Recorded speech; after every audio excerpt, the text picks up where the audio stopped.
Comfortable. Ratnakar Tripathi, Congress कर क्या रही है? मृदुल, मेरे पास मैट्राइज का डेटा, अगर आप पीमाक का बताएं, महाराष्ट्र में मैट्राइज, मनोज जी आप कांग्रेस को कितना दे रहे हैं? कांग्रेस अलोन कांग्रेस को जो वोट परसेंटेज या सीट को जो दे रहे हैं वो मैं दे रहा हूँ 39 से 47 जो मेरे पास है, और 15% वोट शेयर। मृदुल, पीमाक कितना दे रहा है?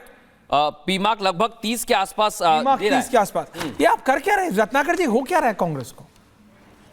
आप इतना बोलते रहे, एकनाथ शिंदे शिवसेना तोड़ दी, अजीत पवार एक दिन पहले कुछ बोला, वो सारी ठीक है बातें मान ली मॉरल।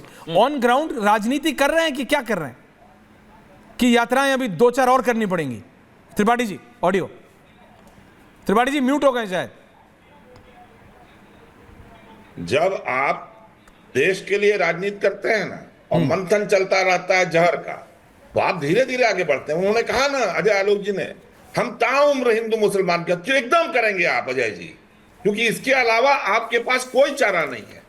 आपके अलावा विकास की बात नहीं है। पीलीभीत में थानेदार कहता है रेपिस्ट की हुई महिला से और लड़की से विकास दिख रहा है हिमाचल में, मुझे विकास दिख रहा है हिमाचल में। बोल रहा, जब हम बोलते हैं तो बुरा लगता है।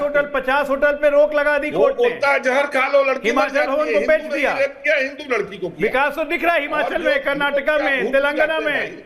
आपको कब से डिमेंशिया? बोलिए ना जरा। आपने खुद बोला कि हिमंता बिश्वा शर्मा ने, मुझे डिमेंशिया नहीं होता है, डिमेंशिया आपको हो गया। वो ये आज की मुख्य हेडलाइन है, ऐश्वर्य जी, पहली बार किसी राज्य सरकार के होटल को किसी भवन को नीलाम करने का आदेश दिया गया है। क्या गवर्नेंस है, क्या विकास है? आपने जब हिमाचल पूरा लूट लिया, विकास है, खटाखट खटाखट, खजाना देश में गरीबी खटाखट, 8,000 रुपए कम है, देश की गरीबी खत्म, खटाखट। सुनिए अजय आलोक जी, अरे वो अटैचमेंट वफादारी है कि किसी एक प्रॉपर्टी को हाईकोर्ट करती है। आपने हिमाचल लूट लिया पूरा का पूरा, खजाना खाली कर दिया था। तो क्या साल भर में हम इतना टैक्स लगा दें कि जनता उसको देने लगे? आपकी अय्याशी का जो खर्चा था ना, और मैं बताऊं आपको, विनय सिंह जी बड़ा दे जेएमएम या ईएमएम, इंडियन नेवी का जहाज लेके लक्षद्वीप जाते थे अय्याशी करने, हमें कहते हैं अय्याशी। आरएएम लीडर ऑपोजिशन बन के 100 से ऊपर बार जा चुके हैं without track record. Multi Mridul पूछ रहे कहां नहीं है? एक minute Ratnakar ji, multi please, multi Vinay ji कुछ कुछ कहना चाह रहे हैं एक बार। हाँ Vinay ji, everyone on air karma. Ratnakar ji आपकी बात पे कमेंट कर रहे हैं, एक सेकंड रुक जाइए। रत्नाकर जी, सुन लीजिए, मेरी और आपकी हिंदी की समझ मुझे लगता है कि एक जैसी है। आपकी ज्यादा अच्छी है हिंदी हमसे। लेकिन इस चुनाव में जो कम्युनल नारा है वो वोट जिहाद एक कम्युनल नारा है। हाँ। सबसे जो सेकुलर नारा है, बटेगो तो कटोगे और एक रहेंगे सेफ रहेंगे। इसका मतलब मुझे यह समझ में आता है कि हिंदू मुस्लिम सिख ईसाई जितने देश में लोग हैं सब एक साथ रहेंगे तो सेफ रहेंगे, देश सुरक्षित रहेगा। और सब अगर बटेंगे नहीं आपस में तो कटेंगे नहीं। राष्ट्रीय सुरक्षा के लिए देश में जितने समाज है, उसमें मुसलमान भी आते हैं, सबको एक साथ रहना चाहिए। हाँ। मुझे तो लगता है कि ये बहुत सेकुलर नारा है। इसमें तो ये तो इतना इंक्लूसिव नारा है कि ये सारे को रोक रहा हूं। मेरे साथ समाजवादी पार्टी के वरिष्ठ नेता धर्मेंद्र यादव जी जुड़े हुए हैं इस समय। क्या हम उत्तर प्रदेश के ग्राफिक चला सकते हैं? धर्मेंद्र जी बहुत बहुत धन्यवाद आपका रिपब्लिक मीडिया नेटवर्क से बात करने के लिए। मेरे को याद है जब मेरी अखिलेश जी से बात हुई थी तो उन्होंने कहा था 24 के जनरल इलेक्शंस के बाद कि भाई हम इतिहास रचेंगे। लेकिन ये जो एग्जिट पोल है, अब आप भी इनका सम्मान मत कर दीजिएगा, लेकिन ये बताइएगा कि एग्जिट पोल 7-2 दिखा रहा है, कोई 6-3 दिखा रहा है, आपका अपना पोल क्या कह रहा है? Dharmendra ji over to you. देखिए, हमारा पोल 9 की 9 सीटें हम समाजवादी जीत रहे हैं। क्या बात कर रहे हैं? और इसलिए कह रहा हूं, आप लोग मीडिया के मेन स्ट्रीम के लोग हैं, बुरा न मानिएगा जी, बोलिए। आपका एग्जिट पोल यदि लोकसभा के चुनाव में सटीक बैठा होता तो आज के एग्जिट पोल को हम सच मान लेते। चूंकि आप लोगों के सामने ये एग्जिट पोल एजेंसीज हैं जो करने वाले टीम है, मैं नहीं जानता कि इस प्रभाव में रहते हैं। इन्हीं एग्जिट पोल के लोगों ने 2 से लेके 11, 12, 14 से ऊपर समाजवादी पार्टी को लोकसभा में नहीं दिखाया था। ये तो बात सही है। जब रिजल्ट सामने आया उत्तर प्रदेश के जनमानस का, तो 37 सीटें अकेले समाजवादी पार्टी, 43 सीटें हमारा इंडिया गठबंधन, और इसके अलावा 5 सीटें हमें काउंटिंग में हराई गई थी। तो एग्जिट पोल क्या कह रहा है, मैंने अभी सच अगर आप मानेंगे तो मैंने अभी देखा भी नहीं।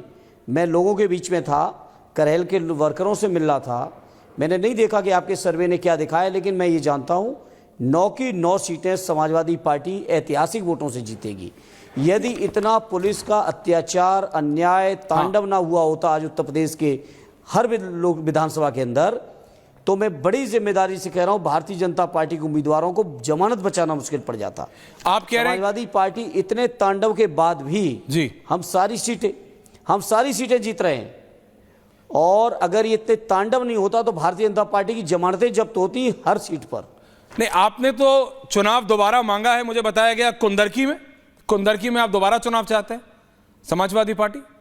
बिल्कुल, कुदरकी में जिस तरीके का अन्याय हुआ है, विजुअल्स आपने सबने देखे, पूरे देश ने देखे, कोई मामूली घटनाएं हुई कुदरकी में, किस तरीके से लोगों को रोका गया सूर्य से लेकर शाम तक, पूरे तरह से वहां पे वही कमिश्नर साहब बैठे हैं जो रामपुर में तांडव किए थे, विधानसभा के चुनाव में, लोकसभा के उपचुनाव में तांडव किए थे, वही आज कमिश्नर मुरादाबाद बन के बैठे हैं, वही सब अधिकारी बैठे हुए हैं। आखिर चुनाव आयोग का नियम है कि कोई भी अधिकारी एक जिले या मंडल में इतने समय तक नहीं रह सकता। क्या कारण है कि वही कमिश्नर साहब शूट कर रहे हैं सत्ता पक्ष को? क्या आप कह रहे हैं कि सब कुछ एडमिनिस्ट्रेशन के कंट्रोल में सब हो रहा है, लेकिन फिर भी आप जीत रहे हैं? बिल्कुल जनता के आशीर्वाद से जीत रहे हैं, किसी के एहसान से नहीं जीत रहे हैं। उत्तर प्रदेश का जनमानस पीडीए फार्मूले के साथ, आदरणीय अखिलेश जी के साथ चट्टान की तरह खड़ा है। मैं बड़ी जिम्मेदारी से कह रहा हूं, इतना तांडव नहीं होता तो सारी सीटों पर भाजपा की जमानतें जब्त होती। एक और आखिरी सवाल मुझे पता आपको जाना है धर्मेंद्र जी, सीसामऊ, खैर, मीरापुर, ये 3 आपकी सीटें नहीं रही हैं। 2022 में आप जीते थे सीसामऊ, लेकिन ये 3 सीटों में भी आप कह रहे, ठीक है करल मैं मानता हूं, चलिए आप आ गए, मैं ये भी मानता हूं कि आप कुंदरकी में आप आ गए, आप बाई इलेक्शन, मैं मानता हूं चलिए फूलपुर में भी आप टक्कर में हैं, लेकिन आप मझावन में भी आप कह रहे हैं, गाजियाबाद में भी आप कह रहे हैं, अब ये कैसे माना जाए? सारी सीटों पे, और ऐसा नहीं है, मैं हवा में नहीं कह रहा हूं। इस लोकसभा के चुनाव के परिणाम आप देखिए, बहुत सारी सीटें ऐसी हैं जहां समाजवादी पार्टी पहली बार जीती है और बीजेपी के बहुत बड़े बड़े नेताओं को, दिग्गजों को हराया है। जी आप चलिए लखनऊ से शुरू करिए और बलिया तक चले जाइए, तो 1-2 सीटें अपवाद छोड़ दीजिए तो कहीं खाता नहीं खोल पाई बीजेपी के लोग। ओके, मेरे साथी सिर्फ आपसे एक आखिरी सवाल पूछे। जी धर्मेंद्र जी, मैं पूछना चाह रहा हूं, क्योंकि ये जो एग्जिट पोल आया है इसके साथ साथ ये भी बताया गया कि बीजेपी का और योगी आदित्यनाथ का बटोगे तो कटोगे नारा चल रहा है, इस पर आप क्या कहेंगे? एक छोटा कमेंट। देखिए, ये बीजेपी के लोग जिन्होंने कोई काम नहीं किया है, वो लोग इस तरह के नारे की चर्चा में, डिबेट में, और आप पत्रकार मित्रों के चैनलों के माध्यम से मीडिया की प्राइम टाइम डिबेट्स चलवा के सोच रहे हैं कि मुद्दा बनने वाला, तो मुद्दा बनने वाला नहीं है। हमारी पार्टी की, समाजवादी पार्टी की, अखिलेश यादव जी की जो नीति है, रीति है, कार्यक्रम है, वो सकारात्मक है। हम लोग जोड़ने की बात करते हैं, हम लोग भागीदारी देने की बात करते हैं, हम लोग सम्मान की बात करते हैं, हम लोग आपस के भाईचारे से लेके प्यार मोहब्बत की बात करते हैं, गंगा जमुनी तहजीब को आगे बढ़ाने की बात करते हैं। ये बीजेपी के लोगों से मैं पूछना चाहता हूं कि 2 करोड़ रोजगार हर साल देने का वादा करने के बाद आज प्रयागराज में लाखों नौजवानों को आंदोलन करने पर मजबूर क्यों होना पड़ रहा है? ओके। पिछले 6 सालों से शिक्षकों की एक भी भर्ती नहीं हुई है, जबकि शिक्षकों के हर विद्यालय में कमी है, तो उसके बाद भी शिक्षकों की भर्ती नहीं हुई। जितनी नौकरियों की परीक्षाएं, सबके पेपर लीक हो गए। जितने भी सकारात्मक, आपने कहा था किसानों की आमदनी दूनी करेंगे, आमदनी की बात छोड़िए, आप डीएपी नहीं दे पा रहे हो, आप रोजगार दे नहीं पा रहे हो, आप महंगाई कंट्रोल कर नहीं पा रहे हो, आप स्विस बैंक से पैसा ला नहीं पा रहे हो। हमारे रुपए की वैल्यू आज डॉलर के मुकाबले में इतनी गिरती चली जा रही है कि बांग्लादेश जैसे अस्थिर व्यवस्था के देश की करेंसी भी हमारे देश से ऊपर जा रही है। आज इन बातों पे सकारात्मक, देश के हित में, प्रदेश के हित में चर्चा होनी चाहिए। तो बीजेपी के पास कोई नारा ही नहीं बचा। कटेंगे, बटेंगे, नफरत फैलाएंगे, ये करेंगे, मारेंगे, काटेंगे, इसके अलावा कुछ बचा नहीं बीजेपी पे।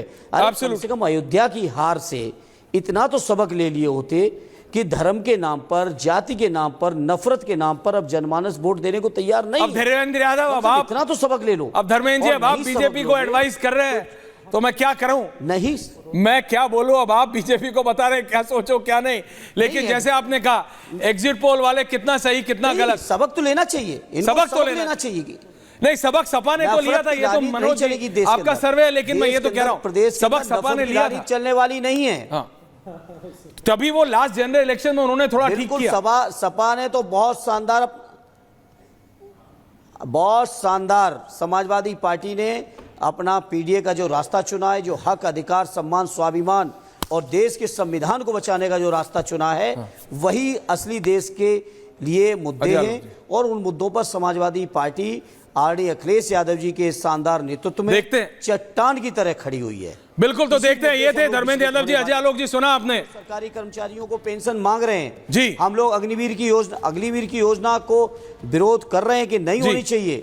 हम लोग अपने जो पैरामिलिट्री फोर्सेस हैं उनकी पुरानी पेंशन मांग रहे हैं जी। हम लोग सरकारी कर्मचारियों की पुरानी पेंशन मांग रहे हैं। हाँ। हम किसानों को उनकी फसलों का वाजिबुल मांग रहे हैं जी। हम नौजवानों के लिए रोजगार मांग रहे हैं, हम नौजवानों के लिए शिक्षा मांग रहे हैं। हम समाजवादी लोग जो देश के प्रदेश के लोगों के हक और अधिकारों के मुद्दे हैं, उन मुद्दों पर मजबूती से खड़े हैं। तो देखते हैं अब जनता आपके साथ कितनी खड़ी है। वापस आ रहा हूं एक छोटे से ब्रेक के बाद। बहुत बहुत धन्यवाद रिपब्लिक मीडिया नेटवर्क बात करने के लिए। धर्मेंद्र यादव जी, बहुत बहुत धन्यवाद। Coming after short break, thank you very much.